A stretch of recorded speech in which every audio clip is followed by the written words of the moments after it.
आप जब कॉम्बिनेशन देखते हैं पूरा टीम का तो आपको यही लगता है कि ये बेस्ट कॉम्बिनेशन है क्योंकि हमारे ধন্যবাদ নাহিদ রানাকে। ভিন্ন ভূমিকায় ম্যাচ জিতেছি। দর্শক, ম্যাচ শেষে উপস্থাপকের প্রশ্নে একই বলল পেশোয়া জালমির অধিনায়ক বাবর আজম।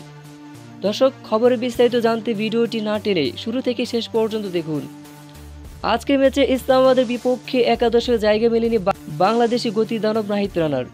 নাহিদ রানা ছাড়া এদিন একাদশে নেমে প্রথমে টসে জিতে বোলিং করার সিদ্ধান্ত নেন পেশোয়া জালমি।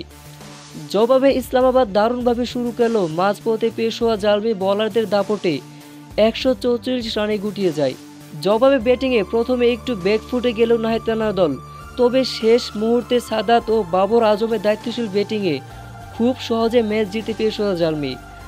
আর তাই ম্যাচ জিততে সংবাদ মাধ্যমে এসে উপস্থাপকের প্রশ্নে নাহিদ রানাকে নিয়ে বাবর আজম বলেন, ইনশাল্লাহ এখন থেকে নিয়মিত একাদশে থাকবে নাহিদ রানা। তো দর্শক, আপনাদের কি মতামত? রানা কি আগামী ম্যাচ থেকে একাদশে সুযোগ পাবে? তা এ বিষয়ে জানিয়ে দিন আপনাদের মতামতটি আমাদের ভিডিওর কমেন্ট বক্সে। ধন্যবাদ।